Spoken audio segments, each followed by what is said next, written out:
It was an incident that happened at BMW that made me decide that it's time to leave. From the beginning, for context, when I used to work 9 to 5s, I never actually told anybody in the 9 to 5s what I was doing. I didn't say, if you knew, you knew, but I wasn't one to go in there and advertise it. How come?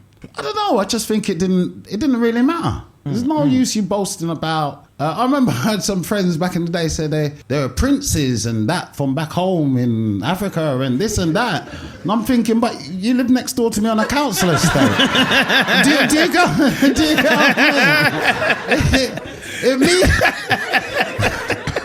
Me going into work and boasting to the fellow workers that I do this big job, you know, it just didn't matter in the environment we were in at the time. It wasn't something for me, I felt, to brag about. But anyway, I was in BMW for about a year and a half.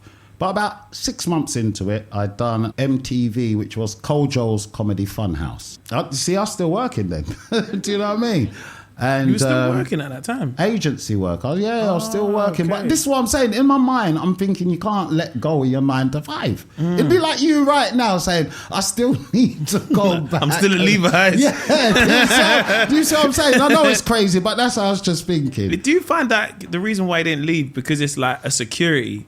Do you find? Yeah, it's most probably security. It was security. No matter what, they will definitely pay you. Where being a self-employed comic, you've definitely got to look for your own money. I've done the MTV thing. There's a lot of young mechanics at BMW who saw the actual show. So the next day I came in, they're like, yo, we see you on MTV, big man, you didn't say you were a comic. One of the directors, there's 3 directors at the one I was with. 2 of them are all right. One always walked past me, never says nothing. You know, certain people like directors, no, they don't think they have to talk to you, you know. He's seen all this people coming up to me. So he's approached me, come up and said, oh, I've heard we've got a bit of superstar in the office. He says, you don't have a tie on. And I thought, here we fucking go. Do you know what I mean? Here we go.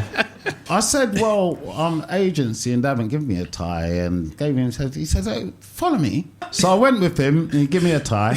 But I knew the moment he gave me the tie, I was leaving. By the end of the week, the Friday, I left. I just thought, yeah, this guy's going to start giving me hell to let me know the balance of power and where it is. Because for him to see all these people hyping over me, and I ain't gonna lie, I really do thank that guy, because that gave me the push to actually just say, fuck it, I'll be self-employed. And I've been self-employed for about 15, 16 years.